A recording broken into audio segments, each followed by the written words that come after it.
In this video, we're going to continue to discuss the Pythagorean theorem, and specifically we're going to focus on how we can apply the Pythagorean theorem to solve some real-world problems.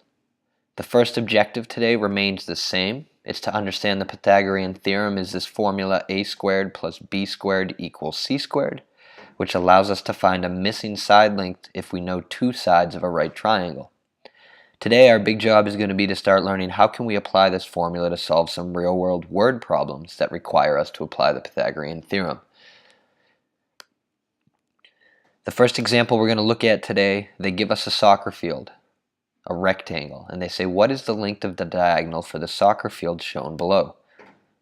I want you to pause the video and take some time to try to figure out what is the length of the diagonal for this soccer field.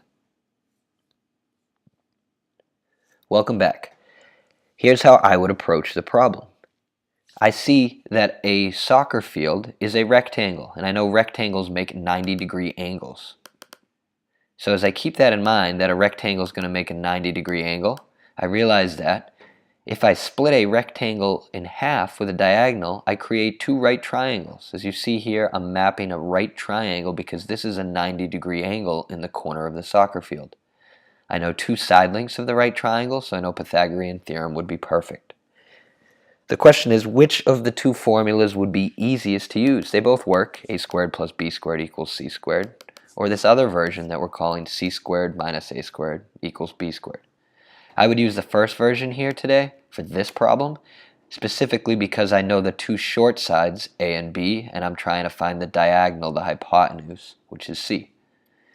Knowing that, I'm going to go ahead and use this equation, a squared plus b squared, and I'm going to replace a with 110 yards, and I'm going to replace b with 60 yards. When I do 110 squared, I'm going to need a calculator to figure out what 110 times 110 is, otherwise it's going to take a long time with the algorithm. 12,100. So that becomes 12,100, and the yards also get squared. So we're talking about 12,100 square yards. We're going to add 60, and 60 times 60 squared. 60 times 60 gives us 3,600, just like 6 times 6 would give us 36. Now my next job is to add together these two like terms. They're both in square yards. So 12,100 plus 3,600, I could set up the algorithm. It's 15,700. I could check on a calculator. What I would do, 12,000 plus 3,000 gives me 15,000, and 100 plus 600 gives me 700.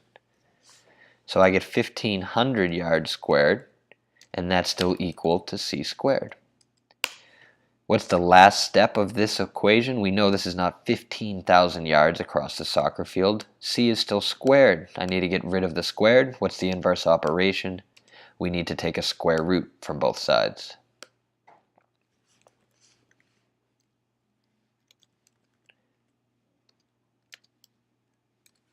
So I square root the right side of the equation. I square root c squared to get it down to just say c. And because I square rooted one side of my equation, I need to square root the other side. The square root of yards squared is just going to be yards. And now the question is, what is the square root of 15,700? Square root of 15,700 is 125.2996. And the decimal keeps going because that's an irrational number. Now the question becomes, where do we need to round this off to? And if you are proficient with rounding, you can fill out the rest of the outline for today's question in terms of answering what is the diagonal length for the soccer field. Round that answer off to the nearest hundredth or to the nearest tenth.